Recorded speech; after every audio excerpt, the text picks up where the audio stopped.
your job? Your job is not to put them in a position where they're more than likely going to suffer degenerative brain damage.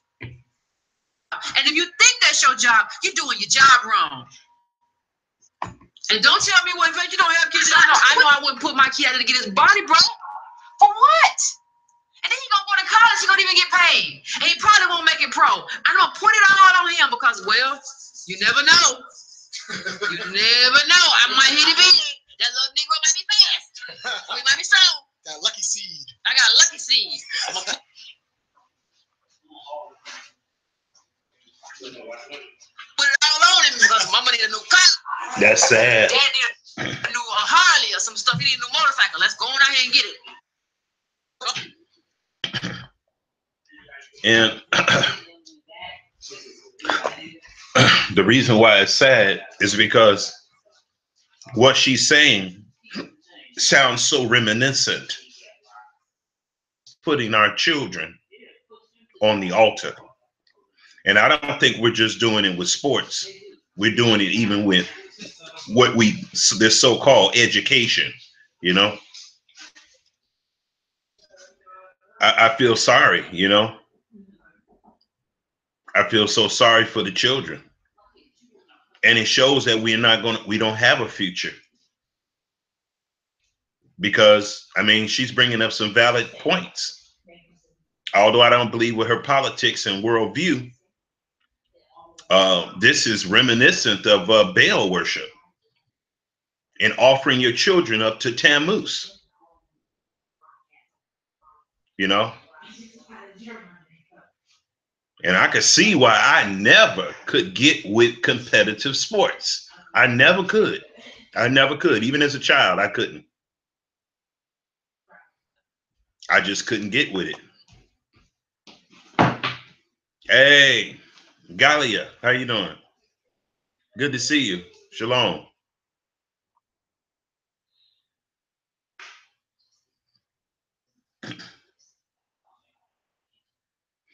You know, we sacrifice our children to so many different things. So many different things that are very dangerous for them. And we are conditioned to throw them under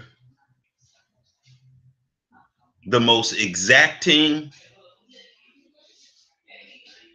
the most high risk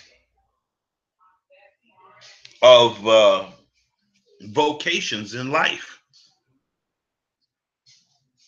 And I do look at it as a sort of social engineering. Because many of these things that we cavil for to have our children succeed in, they're going to lose their soul. They're going to lose their soul. I mean, they're going to lose their soul, not be so much because of the vocation that they have, as much as the worldview that they have. I think the worldview that they have is just going to be the demise of our children. We're going from generation to generation, and our children, no matter how educated, how wealthy, how they're becoming more and more lost. As the world gets smaller, as multiculturalism engulfs us, our children are becoming more and more lost, not less lost. They're becoming more lost in the sauce. It's pretty unfortunate. It's pretty unfortunate.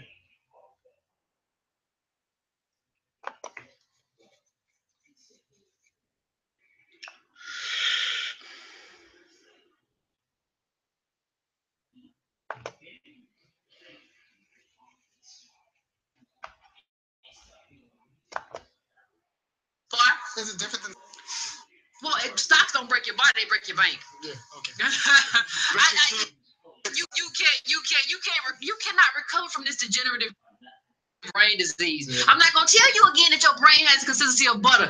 I want you to go right now to the refrigerator and take out your butter. And I want you to look at your butt and say, that's my brain. Now I want you to throw that butt up against the windshield and see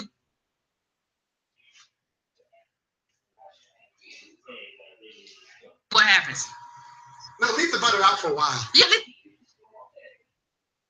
the butter, watch it melt. What that means to your brain and what you're doing to your brain by having it clapping and clacking up against other helmets and clacking up against the turf and clacking for years and years and years. And you can't do nothing about it, and the league don't care about you. I want you to think about it. And I want you to think about something else. Why are we thinking, Iron Man? I want you to think about something else. Most of these football players, Colin Kaepernick is actually an anomaly. Yes.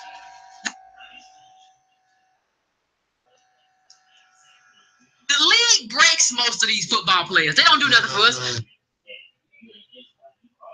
They break these football players. What about your boy? Let's talk about your boy. Remember your boy Cam Newton? Smiling, happy Negro. What's wrong with Cam Newton? What did he say? Oh. He said that, America's kind of moved beyond race. And, my family's all right, and I got nice clothes, and I don't know what you're talking about. Good teeth. Good teeth? And that's funny because he's got great teeth. However, that's important because black people get disproportionately poor dental care. Yeah. But he got nice teeth. But Cam Newton's got nice teeth, so we all right. It was the most confused. I remember when he said it was the most confused statement I've ever heard. Well, America is, beyond racism, and I don't see, and I don't know. Kaepernick, I don't know what he had to come back and try to revise it because it was BS. But let me just say, he's not the only one. I saw your boy Jerry Rice. Bring me that Beats pill. Oh no, you're going after elders now. Upstairs. Hey, receiver extraordinaire, catching them Montana catches and stuff. I saw him. Question: why is Jerry Rice doing this? He's not in the league anymore. No, it's social engineering. I gotta say this. Oh well. No, he's working for that afterwork. Yeah, working for that afterwork. Some of that color commentary. You can't come on here. You can't come out here and be no Black Lives Matter stuff and these white people paying you. It ain't gonna work. And then you gotta say what you gotta say. Jerry Rice has always known how to be docile. Yes. He's always know how to say what he gotta say. He's the most soft. He's aggressive on the field. He's so soft spoken when you. Yes. Well, actually, I thought, I went down the field. Man. Well, no, he's looking for that afterwards. Some of that color commentary. He want to keep it coming. People love him. He came out all. Yeah, ain't Jerry Rice the guy who had the helmet with the chicken rotating on the front of it? Isn't Jerry Rice he was like cooning out for somebody, a church's chicken or somebody.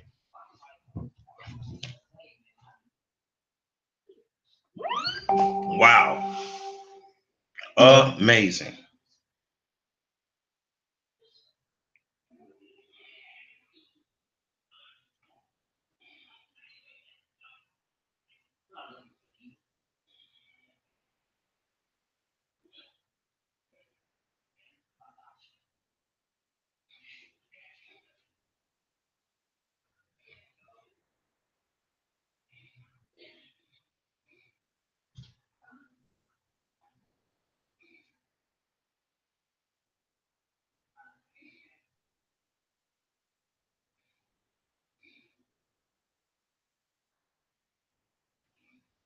Stash is investing made for you. You can start with as little as $5 and learn as you go. We've selected a mix of investments for you to choose from. Investments are organized into themes to help you build a portfolio that reflects who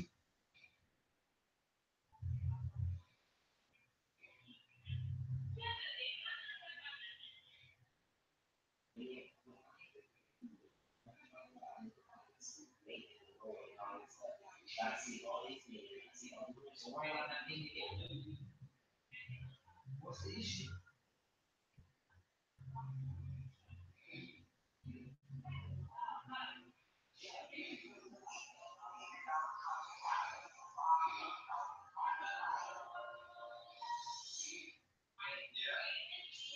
So our proposition is this follows from universal human rights and is nutritionally. I am happy that you were edified by the teaching. Period.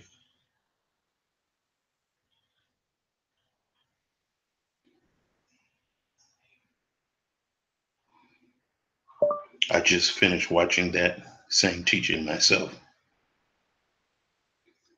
a few minutes ago.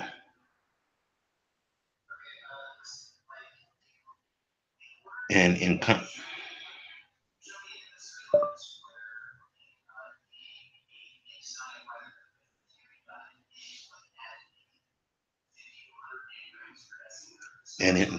in contemplating the love of the Most High for the lost,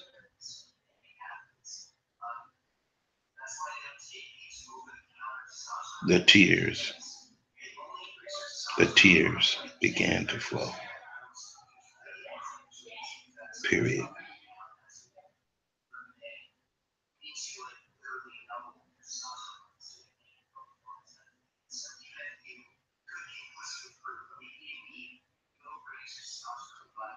Oh, I'm sorry. I'm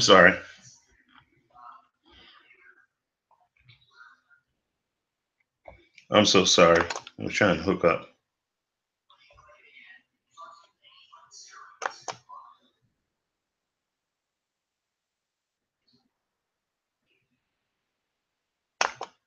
Just a moment. Kaepernick should respect the flag until it backfired on him. And then he came back and said something else. But what I'm trying to tell you, put up the Vic one too.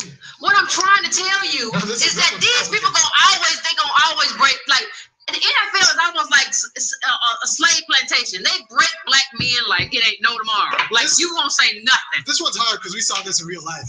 We saw this. We saw Michael Vick get broken in real life. Michael Vick told, you look at that man's hair, he got cornrows, beautiful cornrows. But he told Colin Kaepernick, cut your hair. But he basically said, listen, if you don't do what they say, do they broke me, they gonna break you too. So let's just skip all that other stuff. He came in his own man. He went out somebody else's man. You came in your own man. Batia. Somebody else's man. That's what happens.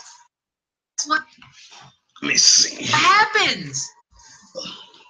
You know, and I think dog fighting is awful. But what I'm telling you is that that's something that you're gonna have in a community that don't have nothing. Give me a lightning cord. And the community is just aggression. Lightning cord. How do you think this man who just hits and time? What kind of aggression do you think it takes to do that? It takes the wrong kind of aggression. The kind of aggression that would do something else. This one? Dogs be aggressive too, so you can control something. This is one, and this is one over here. So it's actually the logical aspect to that. I think that's one. It is what it is. Which one got the short end? That real long. It is. And he's telling you, he's basically telling you they broke me. And if you don't get your stuff together, Colin Kaepernick, they're gonna break you too. That's what he's telling him.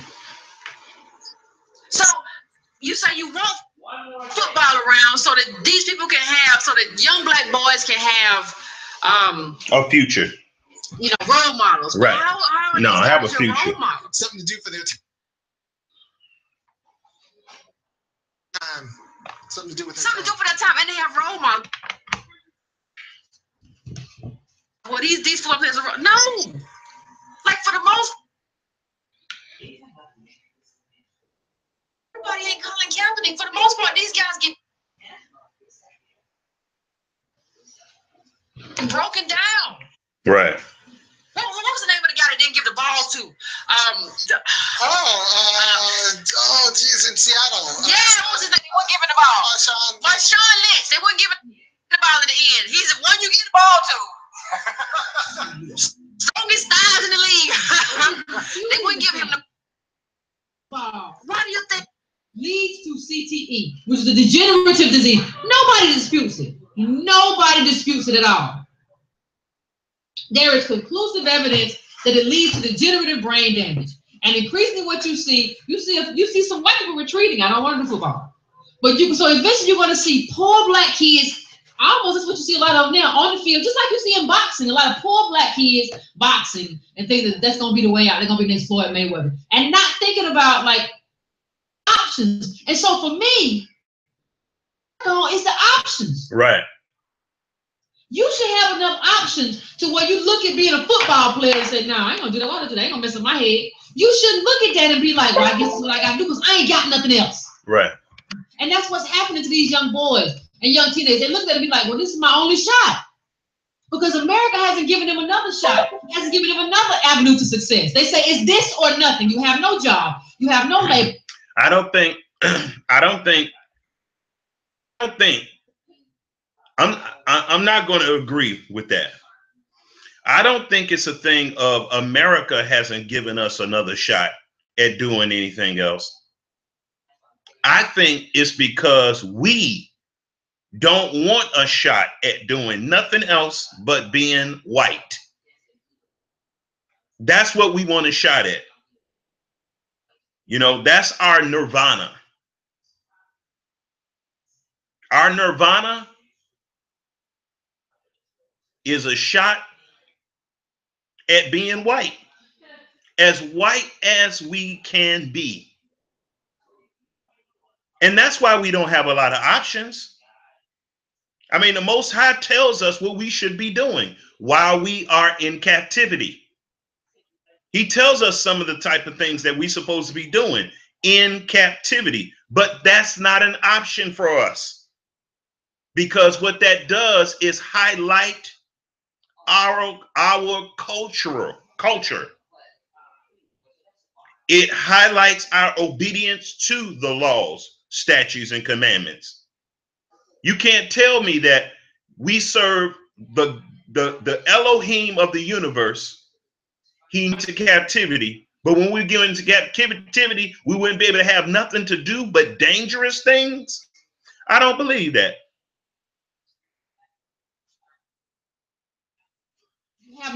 You have no way out of this ghetto except maybe if you break your body enough, we'll give you a little something to take you out of here for a while. And that ain't promised. You could get cut. You could get cut. And you know what it means not to get cut? You have to be some of the most vicious people on the field.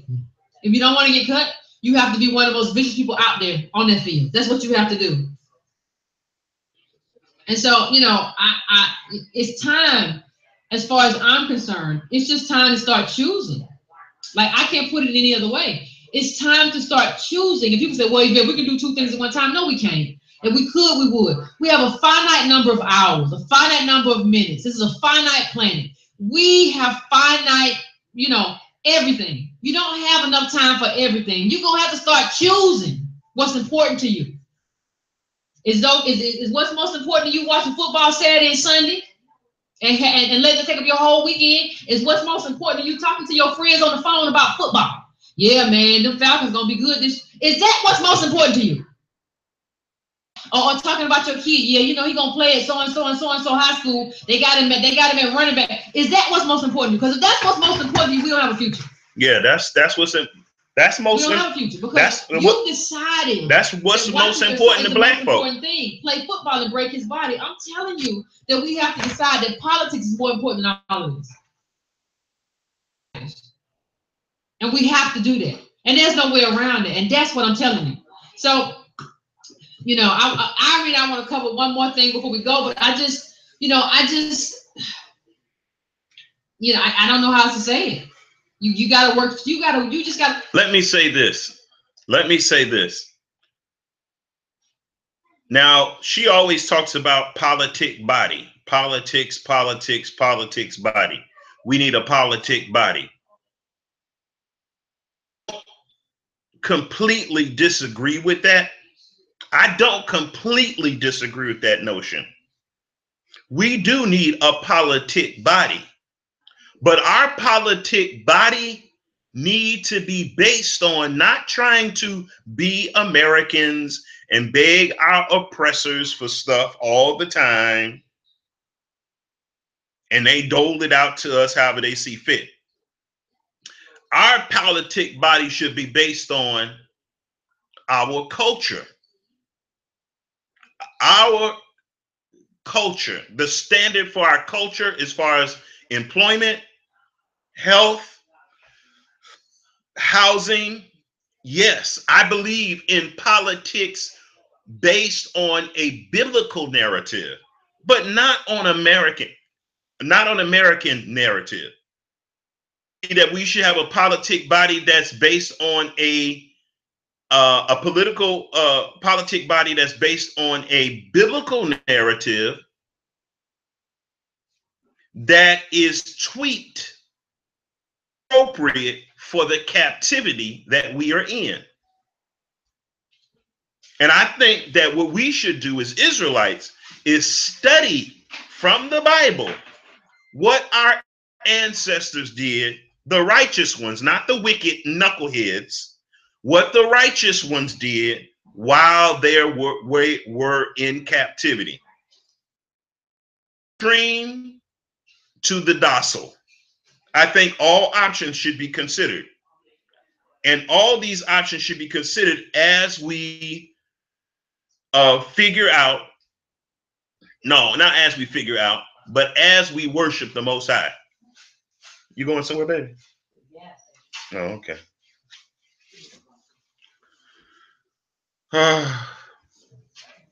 Who else going with you? Bodie.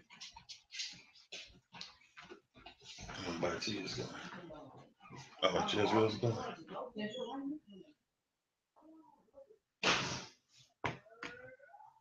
But anyway.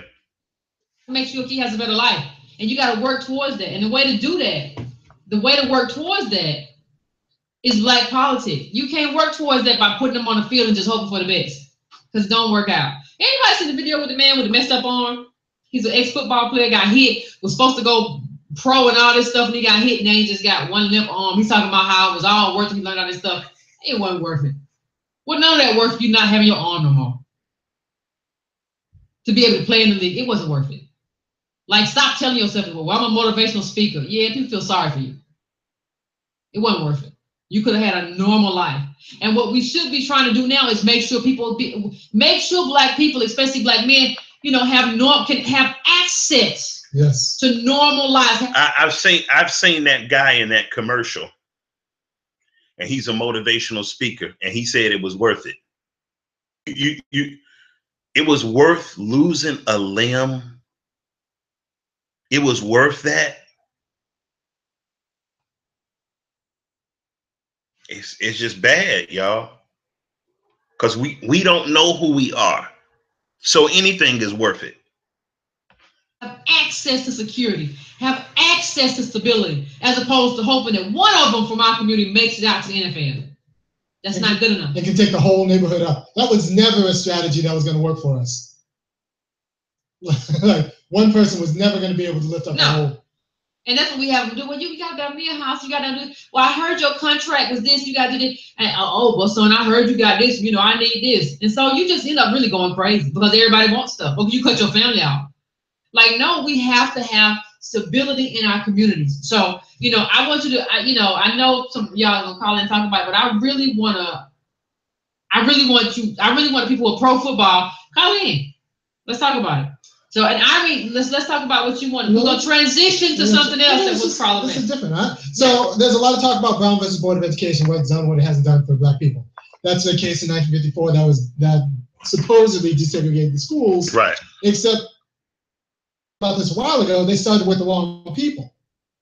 If you're going to desegregate the schools, if you're going to desegregate anything, you start with the people on top, because real power is in production. You start with the people on top. So you should desegregate the school board, and then have a look at the curriculum where, like, the black administrators follow the white board members and they figure out a curriculum. Then you desegregate administration, then you desegregate the teachers, and then, only then, do you desegregate the students. Backwards. We desegregate the students first. We put them in a white curriculum with white teachers who, like, by all metrics, just treat them poorly. Like, it turns out that white teachers treat black kids, especially. Who knew? I know nobody in our, we cover carrying almost 1,500 people. I'm sure none of them ever thought that they were disproportionately punished by a white teacher. I just stole my milk. I on a different episode. She was steal our milk as little black kids, and she would say that, like, I'm taking your milk as punishment because you were bad. And then to find out she was taking the milk home to her kids. But then I told my mom, like, she took my milk, and I was thirsty because I was a greedy kid. And so I said she took my milk, and my mom went to the school, and then she never took my milk again. Your mom was a good mom. Yes, take my baby milk. So we got these white teachers who, like, by every statistic, don't treat black children, especially black boys, as well. And if it turns out, if these black children have 2 black teachers, by the time they get to high school, they just don't drop out as much. Let them have 2 black teachers. So that's a problem, y'all. That's a problem.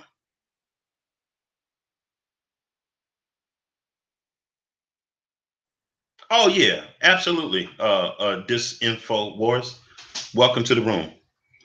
Absolutely. But, forget about the IQ test. We got demons that hate us teaching our children. That blows my mind. Demons teaching our children, criminalizing school to prison pipeline. I mean, when are we going to wake up? Our children are getting records in school where they're supposed to be learning. The schools are nothing but a de facto FEMA camp. That's all they are. And black people can't see this. Black people don't want to see it. Even if you don't know you're an Israelite. I didn't know I was an Israelite. And when I was 16, I knew that I was never going to have my children. School, private school, parochial school. I knew that. When I was 16, when I was a child, I knew I wasn't going to have my children in any of those schools, any of them. I knew it. I had a sister in private school. I had a sister in public school. I had a sister and a brother and myself in parochial school. So we're going to let pedophiles teach our children? We know that they hate us, but we punish our children. We hurl punitive language at our children for not going to school and getting a good education. How are they going to get a good education? And they're being taught by an enemy. How are you going to get a good education and the devil is the teacher? How? How are you going to get a good education when the teacher is the devil? That's what I'm trying. I never could figure this out. And this caused a lot of animosity between me and my parents, especially my mother. Especially my mother.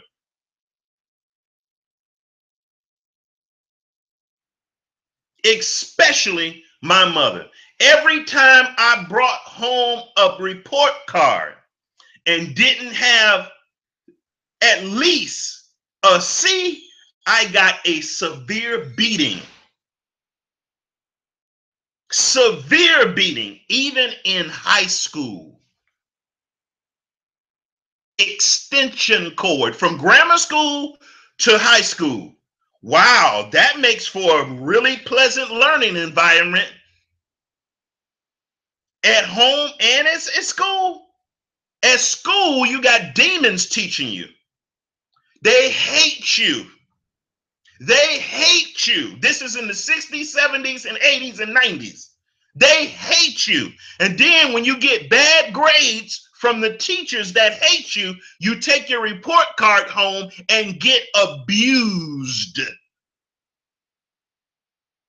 That makes you really want to learn, doesn't it? That makes you really want to learn.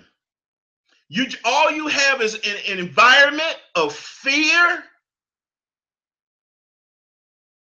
and confusion on part of the child. That's all you have. That's all you have. And I could go on with this, but I'm gonna continue with the did desegregation wrong. Yes. We did desegregation wrong. We started with the students, and we should have started with the board members. This is crazy what he's saying. We started with the students, but we should have started with the school board. And stop, brother, stop. That's like saying, I'm going to tell you what that's likened to. That's likened to saying, well,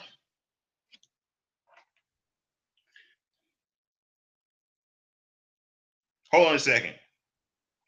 That's likened to saying that, hey, we are in hell. So what we need to do is go to the administrator of hell, and we need to desegregate the leaders of hell. And we need to get our people to lead out in hell. Because that's exactly what public school education is. I've taught my children way more stuff than I learned when I was in school. And they were all homeschooled. Way more stuff. I got way better grasp on math and algebra and trigonometry and calculus. I got a way better grasp on that stuff than I ever did in high school. Reading comprehension. Way better grasp. I don't know what the hell they was teaching us in school. I don't know what in the hell they were teaching us in school.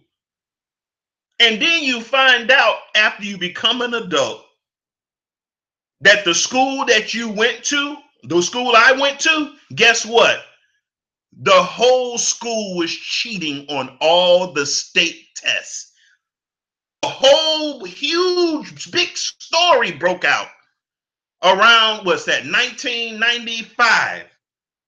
I will never forget it. I came home and they exposed like about 30 schools, grammar schools or more.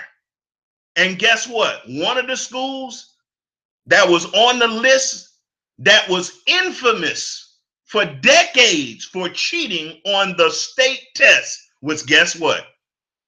Ooh, the one I went to. They said they would raise some people's grades and lower other people's grades. And I showed that, and I happened to be at my mother's house when this news report came on. And when I showed her the news report, denial kicked in like the kick of a donkey. I said, wow, I got all those beatings, all those whoopings, all those punishments. I used to get whooped by my mother and father, one after the other, and sometimes at the same time. But now the truth comes out, they don't want to hear it. Yeah, that's the past. I said, wow, they sound just like white people when it comes to slavery. Ah, that was the past. That was the past? You're not going to even say, wow, I'm sorry. I was wrong. Ah, that was the past. You're 23 years old now. I'm like, wow. Wow. And at that point, I didn't have any children.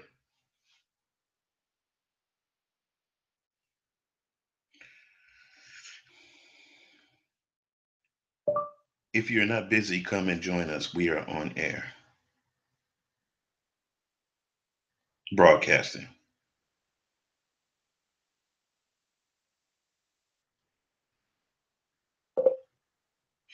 And when I saw my parents respond that way, when I showed them this news report, and I saw them respond the way that I saw them respond,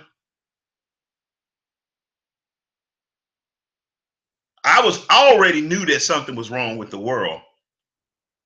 But I saw that my parents were still slaves.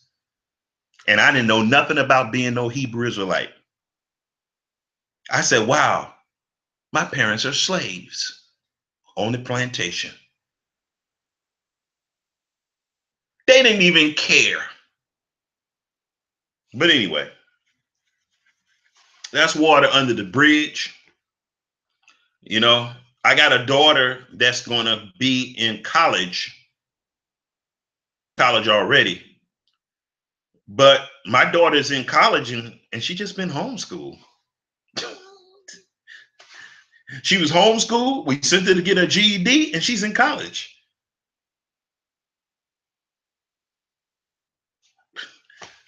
You know,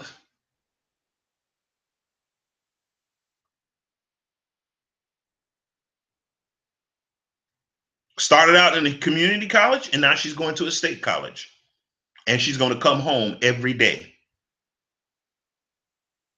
We're not going to have any of that whoring going on. Daughter's still a virgin. Praise the Most High. So, yeah.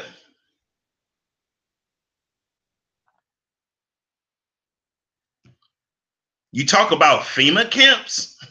You want to talk about FEMA camps? People talking about Walmart's FEMA camps. We got FEMA camps all around us. They're called the public schools. People looking for other FEMA camps, and we already got them set up. Families are destroyed because of these FEMA camps called the public food system. We always behind the 8 ball on everything.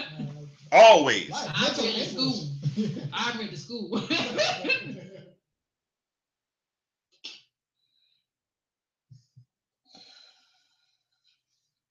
Hello? Yes. Hey.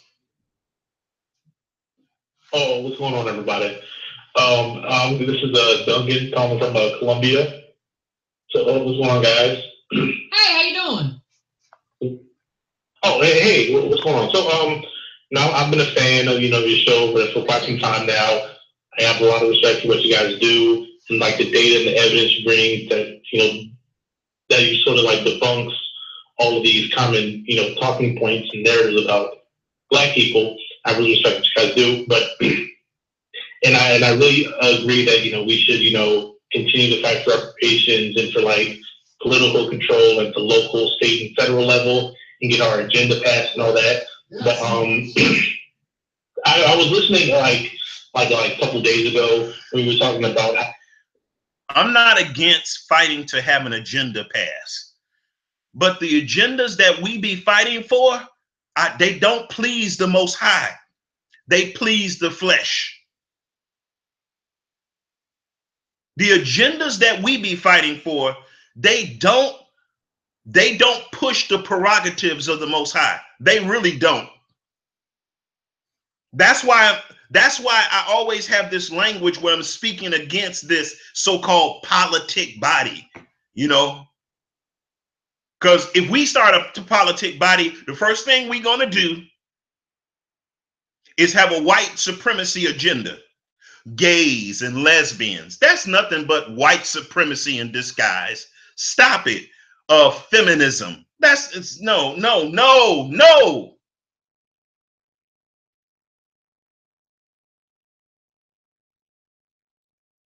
We be fighting for the same kind of stuff that wicked people fight for. We don't fight for stuff, and we don't lobby for things that bring us back to our Most High. We don't do that. We fight for things that make us better Americans. I think if we fight for things or lobby for things that will bring glory to the Most High and galvanize our nation under the commandments of the Most High, I think we're going to have way more success in that context of a politic body. I'm not totally against the idea of a politic body, but I know the kind of stuff that black people want. We're going to run for stuff like, we're going to politic for stuff like reparations, stuff, co-ed swimming pools, being able to sit on the same toilet of a white person just got off of. That's the kind of stuff that we want. Wanting to get into white people's clubs and stuff. That's the kind of stuff that we want to fight for. That's the kind of stuff we want to stand in the street for and say, we shall overcome. Yeah, KFC. Exactly.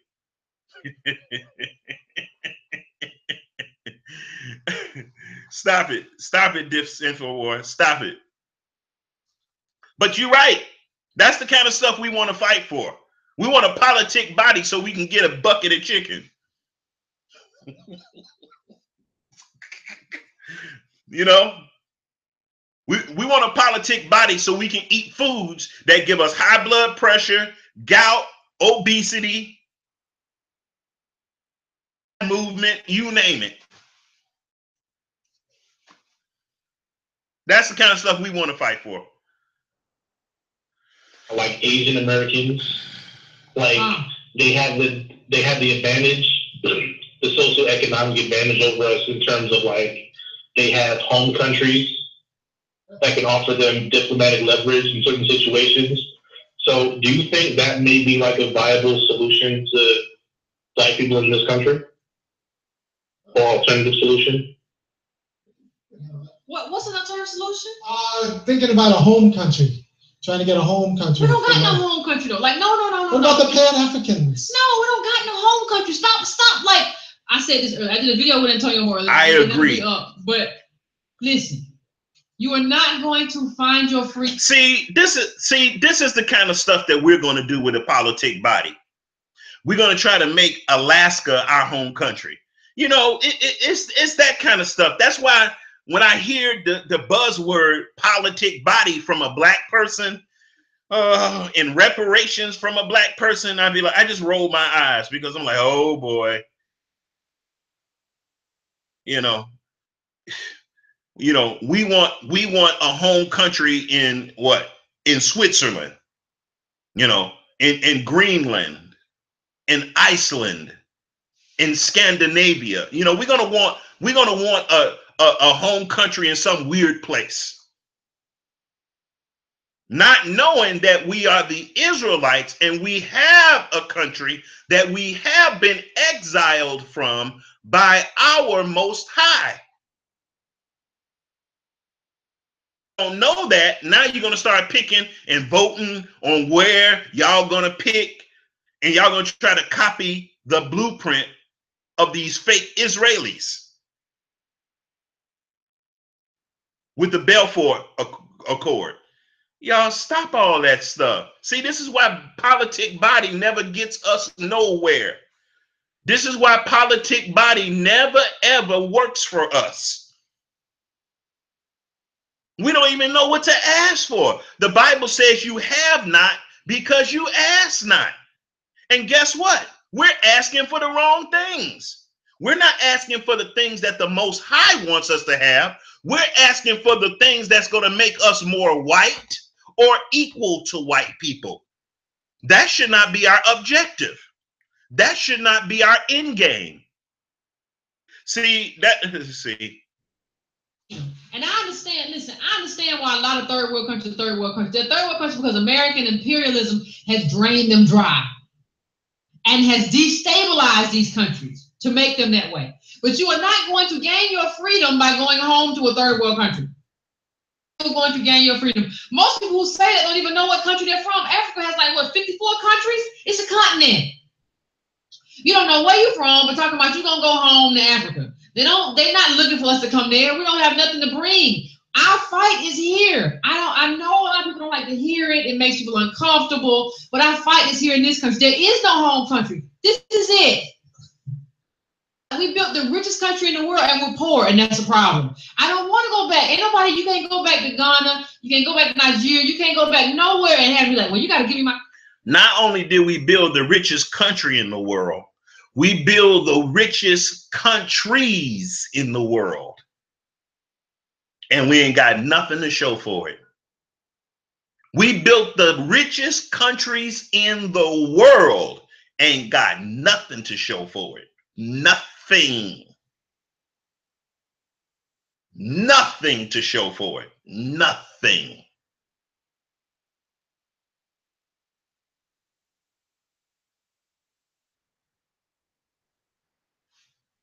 Ain't nobody gonna do that. But we built that here. That's why a lot of them are coming here. We have to figure this out in this country, in the United States of America. That's why that's where this has to be figured out at. I'm sorry for all of y'all who just like the date. You're going to be figuring a long time. You'll never figure it out. The Bible says that we're ever learning, but never able to come to a knowledge of the truth.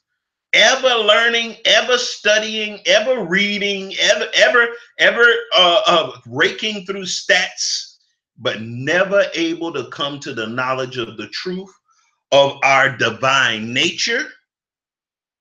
As Israelites, we never come to a knowledge of who our Elohim is, come to a knowledge of what an Israelite family is supposed to be. But yet we big on politic body and black economic empowerment. Stop all of that. Black economic empowerment and dream about going back to Africa, the continent, as if like Eritrea is the same as Somalia, is the same as Kenya, is the same as Nigeria, is the same. No, these are different countries. They don't even like each other half the time. So like, you have to understand that. You have to understand that the battle is here. And some of these countries, first thing we have to do. Some of them African countries are our enemies. We built the richest country in the world, and we have to fight to get our due. And even if we don't, you got to fight for it. You can't be no coward. You can't be no punk. This is how it has to happen. So ain't no other way to put it. So you can't be no coward. You can't be no punk. That's what she says. I want to be brave, and I want to use my bravado. I know that the Most High is going to stand behind. I don't want to use my bravery, my valor, for nothing that the Most High is not going to authorize. Now, this lady, she don't care. She don't care. Black power, black power, black power. Okay, whatever.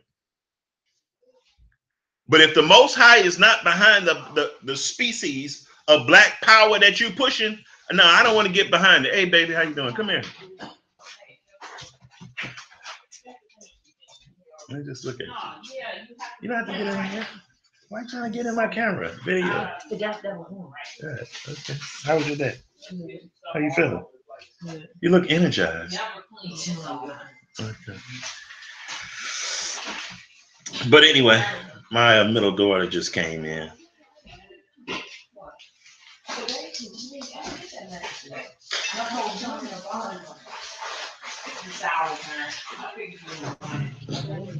Yep.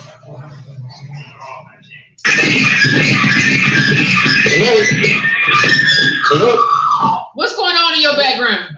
I was like, no, I said no to. I was like, what was that?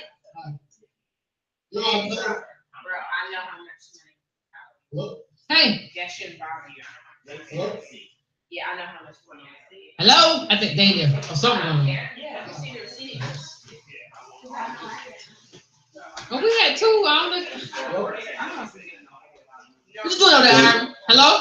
I'm here. Hey. Yeah, this Patrick from Miami. Hey, Patrick, how you doing? Can you hear me? Melchizedek. Just Oh, fine. I'm doing great. Yeah, first I want to say you guys do great work, and I love listening to your show, taking this information in. But I have a serious You eating advice. again? Okay. Listen, I live in Florida, and Fly swatter. Find me a fly swatter. my niece gets she gets free college tuition at any Florida State college. Okay. But for some reason, she's in Georgia, getting student loans to go to school up there. And I've tried talking to her, and she just, she won't listen to me.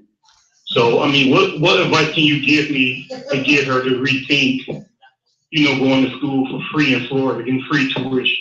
She was adopted, and in Florida, adopted kids get free tuition at any state college. Wow. I don't understand somebody who would want to take on a burden of debt. And it's not even like Georgia has like so many more better schools than Florida. Tell her it's not about her. Well, she's young. She's not smart. She don't know who her mama or her daddy is. She got some identity issues. So you're not going to be able to tell this girl nothing. You're not going to be able to tell this girl nothing. She's young. She's got her looks and her shape. So it's nothing that you're going to be able to tell this girl. If her hormones are raging so much, I want you to kill this fly. It's a fly flying around here. I want you to kill it. This girl's hormones are raging so much. If her mind can't even think right, she rather go to Georgia and get saddled with debt rather than go to Florida where the education is free for her because of hormones. It's a wash, brother. It's a wash. Whoever you is, uncle, whatever you are, it's a wash. This girl is marinating in her hormones. And she's in college too, please. It's a wash. I think University of Georgia, downtown. Oh, which one? Ask him again. Which school? Which one? Just I real. think it's University of Georgia, downtown. Kill this fly. Stay out here. Georgia State is downtown. Georgia State. Who would pay to go to Georgia State? But then I'm just saying, like, why pay to go? Like, their school. Like, why put that burden on you? Like, why put a burden of debt? Georgia State ain't no great school. I mean, it's okay. It's not fine. on you. It's on the family. It's on your house. I never thought about it until I was listening to your show, and when you guys were saying about like college debt and how the black women are worth negative 11,000 or something, even with a degree. And I was trying to explain that to her, and she was like, "Oh yeah, I'll think about it." I mean, I'm like, you get free. But you know what? I don't understand that she thinks she's white. Like that's the only thing I can say. She thinks she's white. Like you think that you get to go and go travel and do whatever you want to do because other people do that. White people do that. You don't get to do that. You don't know what the future holds for you. The last thing you need is to have a bunch of debt on your back, especially when it's not even like you got the choice to go to Harvard or Stanford with your top tier schools and with your Ivy League schools. You said, well, this Ivy League school might look good on my resume, so I'm gonna take on some debt just to have the Ivy. Georgia State ain't no different than half the schools in Florida. You would have went to Florida State and it's the same thing. So it doesn't make any sense. You just want to be away from home, but you can do that later on. What happened was, my mom adopted them, and so but they moved to Georgia, for her high school year, but they were originally down here in Florida. So she wanted to be with her friends. Go to school up to 27 for free as an adopted child in the state of Florida. She just want to be away from home. And I don't know why she's not really away from home. Well, she's in. I mean, where are you living? I'm in Florida, but I'm in Miami. but she lives in Georgia. Yeah. And she went to school up there, high school up there. Well, maybe she wants to be close to home. Like, either way, this is about comfort. This is about comfort for her. Right. And she needs to get out of her comfort zone. You have to get out of your comfort zone and stop doing everything. She want to be in school with her friends. To do and do what you have to do. This is about her right now, even as a student. Right. And becoming a grown woman means you get out of your comfort zone and do what's best for you in terms of your future. She's not no grown woman, though. That's the thing. Now. And that's what you need to tell her. She's not a grown woman. Thanks, Colin. I appreciate it. That's why she's doing stupid stuff. Hello. Hey. Hi. This is Tanya out in LA. I just saw that flag. Hey, Tanya. And hi. Okay, it's over here. I wanted to, first of all, I didn't intend to address that last caller, but I can totally relate to what. Let me see that. A little bit of what his niece is going through.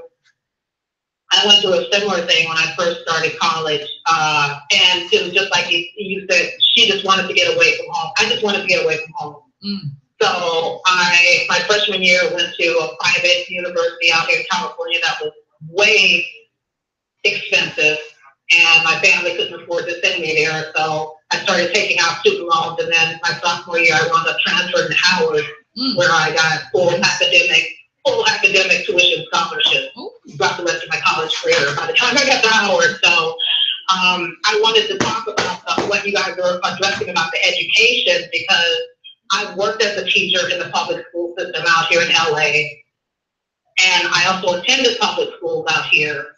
And throughout the course of my, education, I got encouragement from white teachers as well as Black teachers. But the main source of encouragement, and it's funny because I was thinking about this just the other day, there was a Black counselor. I was part of the busing system. I went to school out here. Distant for Wars, you could call me tonight. My email address is theuniversalfamilyflag@gmail.com. theuniversalfamilyflag@gmail.com. Shoot me your phone number and send me an email, and I'll call you. Did you hear me? Did you get my email?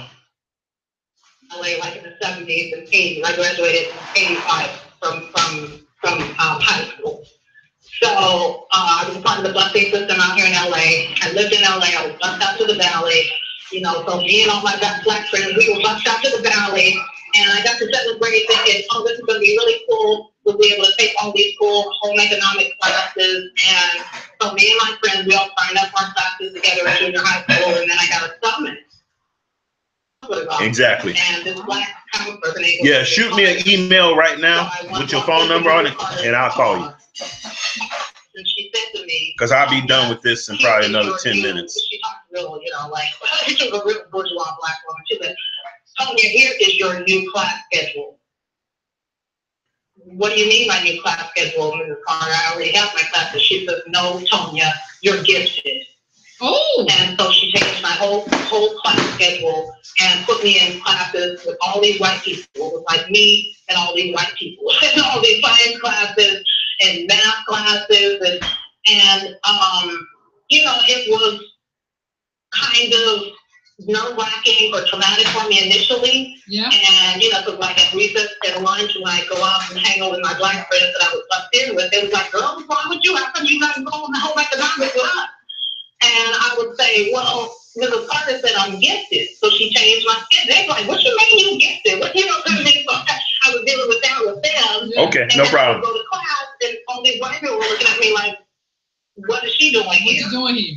So I literally have to figure out how to, live in both worlds.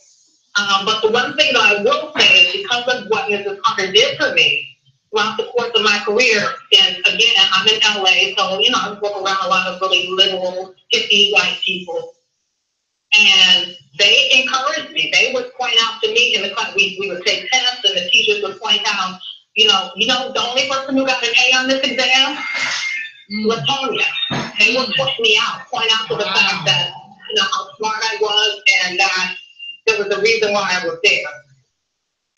So when that happened throughout my whole junior high as well as high school, I had several white teachers who literally called me out in front of the class and praised me for, you know, for my work, my level of intelligence and the work that I did, and not only competed with the white kids, but in many cases. It sounds like this lady is caught up with herself.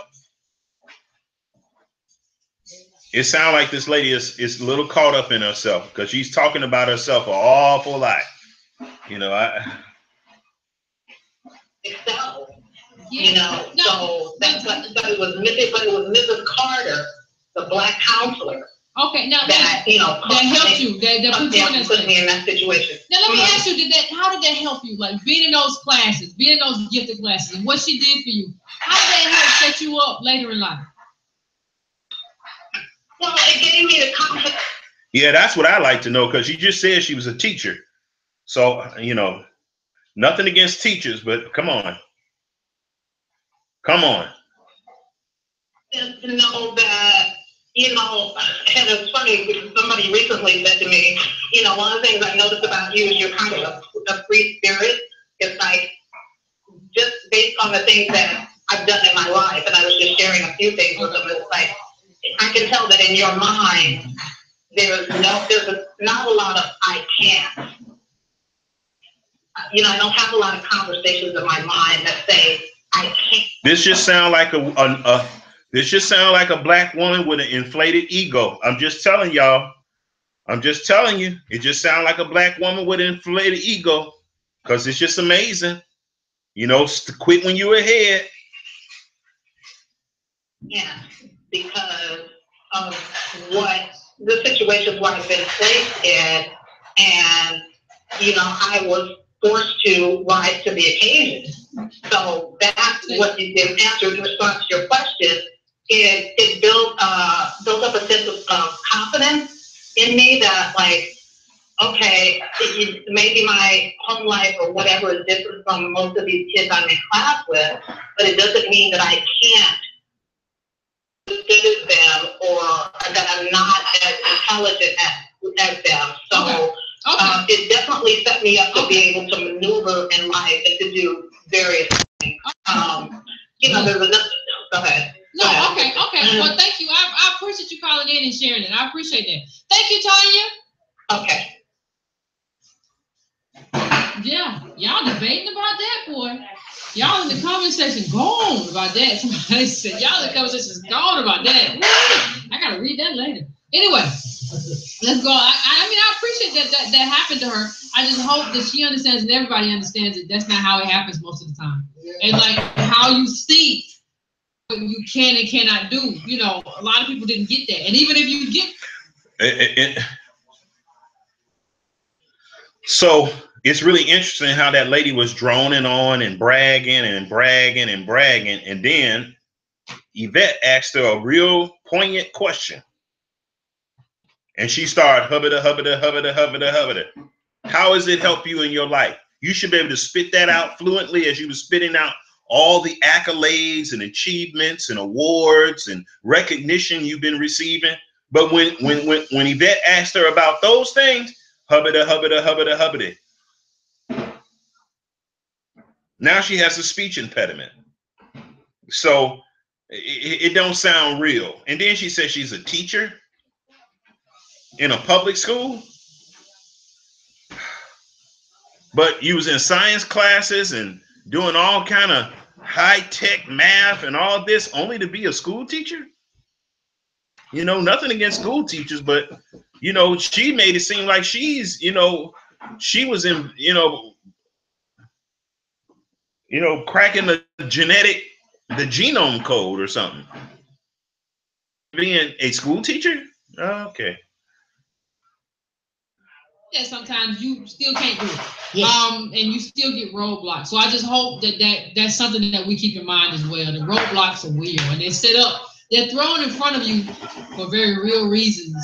Okay. So I just want, but I mean, I'm happy that she got that from that teacher. You need that. You need a teacher that does that for you. Yeah.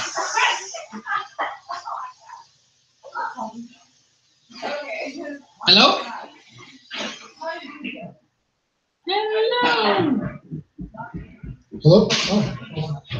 got anybody over there? Hey, this InfoWars. Are you on the East or West Coast? You must be on the East Coast. Hello? Hello, hey. Hi, Yvette. My name is Liz. I'm from New York. Okay. Hey. Hey. I'm a new listener. I actually wanted to hear your opinions on two issues I found with the school system. One is I've been hearing from a lot of like Black parents that their kids are like automatically being labeled as autistic for random things like not being able to draw inside of a colored line, napkins, line or something like that. Like something like really small and minuscule, like it's happening a lot here in New York City with a lot of kids, and a lot of kids are like, we want to send our kids to different schools elsewhere because they're pigeonholing these children. Yeah. And another issue that I wanted to know your opinion about is I need to some window cleaners. I think it's some upstairs. At an after school program in Harlem, and I noticed that the level to where they're teaching and bring some more children in the school tissue. They're not really at the same level at in other neighborhoods, but they're testing them at the same standard as kids in certain areas. So I wanted to know your opinion on the fact that it seems like they set the children up fail by giving them a bad curriculum and then testing them on the same standards as they would other children?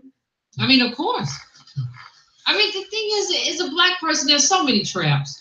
And the thing is, the only way you kind of avoid the trap, or you work to avoid the trap, you still don't always avoid them, is by being involved. If you unless you're in a charter school, you don't have any control. But if you still have a school board, you have some kind of control in terms of what happens, who gets elected, what you can say, what you can do.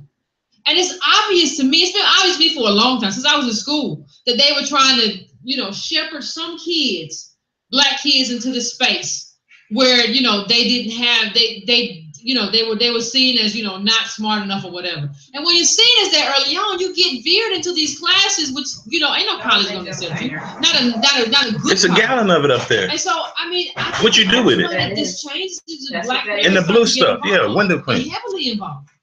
That's the only way. None of this. Oh yeah, I thought you was in the East. Charter schools don't have any accountability. People like Roland Martin go around. What's your problem with charter? Because you don't have no accountability, Roland. You don't have no say so, Roland. It's just about these people who do the charter school and put it up making money, Roland. So like you don't have. I need to be in a space. I don't like any kind of. Let me tell you something. Anything that puts you. It puts you at the whim of an unelected official is a problem. An elected official headed up with the school board chair or whatever, so that you can be accountable and say, you know what, I'm gonna go. We've been under elected officials ever since we've been here, and we still don't have any recourse. So I don't buy that. I understand what she's saying and everything, but I don't buy that. Come on. They've been doing everything they wanted to do to us with elected officials, without elected officials. So I don't know where she's getting off with that. She's so devoted to this politic body idea. She's so devoted to this politic body idea. She thinks that's the cure-all for every problem that Black people have. It's just sad. It's sad, man. It's sad. Now she think for I mean, you had 95% of African Americans vote for Obama. Okay, now what?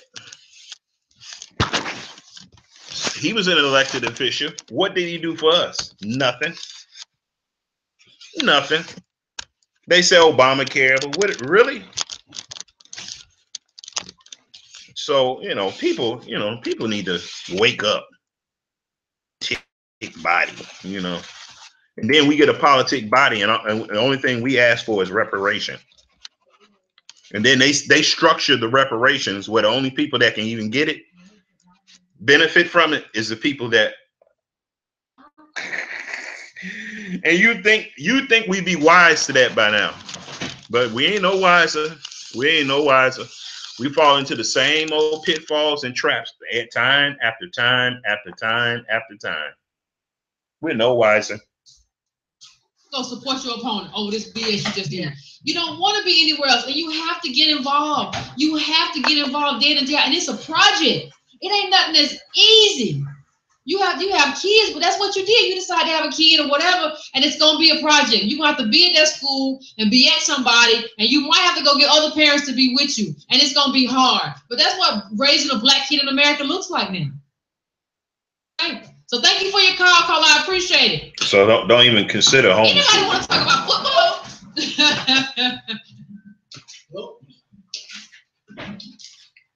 Hello? Hello? Yes, I can hear you just fine. How you doing? Where you calling from? I'm calling from Kansas City, Missouri. Oh. I have 3 quick points. I'm not trying to hurry to get to it before I cut me off. Okay. First thing, I'm a big fan of the show. Thank you. Voice watching, and I enjoy watching you, some of the TV studios, Antonio Voice, etc. One of my big points I want to make is I know how sometimes Christian, raised Christian, and I know sometimes how the church has become less active in our community, which I feel like is a big reason why we're in the position we're in now. That's right there. And another question I had, or the main question I wanted to pose to you, let me tell you something. These churches are nothing more than the religious arm of the state's FEMA camp. That's all these churches are, y'all. These churches are nothing but religious FEMA camps. That's all they are.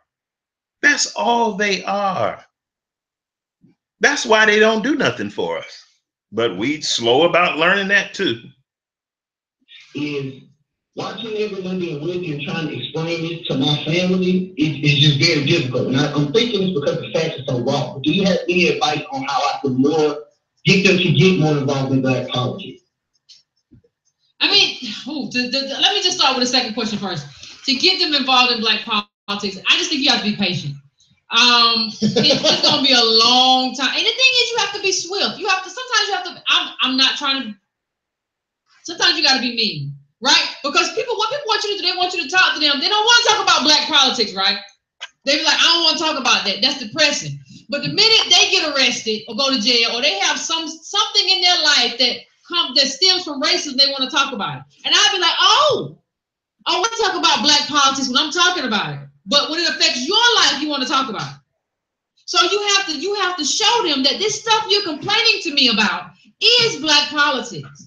And that's why I'm telling it to you, to get you to be proactive instead of being defensive and worrying my nerves when something happens to specifically you. So you have to kind of get in the way that you train people to be involved in black politics as a community, as opposed to just being involved in stuff individually. Now, when somebody does something racist to you at work, put some ice in somebody away, water, then you want to talk about racism. And lemon, please. But when I bring it up in a collective way, you don't want to talk about it. Well, I don't want to talk about it now.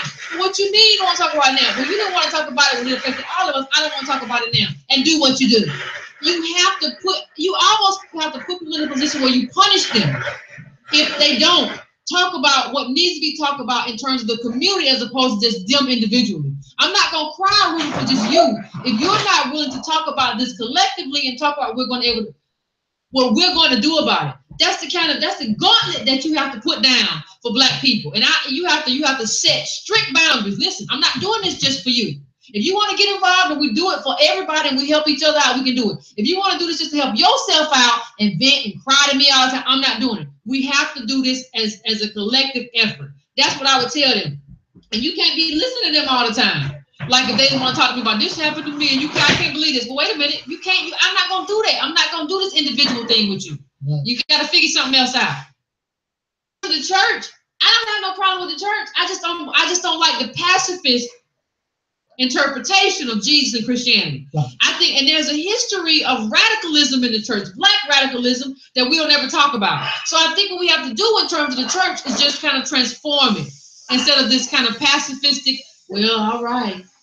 So again, it's like, the idea here is transform Christianity. No, don't try to transform Christianity. Christianity was made for just for what it's doing right now and what it's been doing. Don't try to do that. That's like us trying to get on the school board and all this kind of stuff and get in state elections and all this. No, that's like trying to go to hell, become the superintendent of hell. I don't understand that. You know, we're going to try to take over hell. No, this is hell for us, y'all. This is hell for us. We need to be asking the Most High what we need to be doing as a people while we're in this hell. That's what we need to do, not try to become in charge of hell. You know, if we become in charge of hell, it won't be hell anymore. You know, that's my issue. You know, so because we don't know who we are, we don't know that this is our hell. This is our hell. And so because we don't know who we are, we think we're supposed to be in charge of hell. We're supposed to be having our own people on the board of hell. No.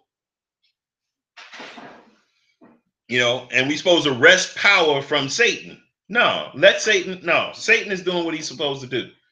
Most High has to come and deliver the children of Israel out of Egypt, not make them the taskmasters and the Pharaoh of Egypt. You know, that's my problem with this politic body stuff. You put lemon in there, baby? Okay, good. But anyway, y'all, I think that's all for tonight. You all have a good night's sleep. This is Prophet Rawanawabi. This is my YouTube channel, The One Tough Guy. Thank you for coming. Thank you for supporting my channel.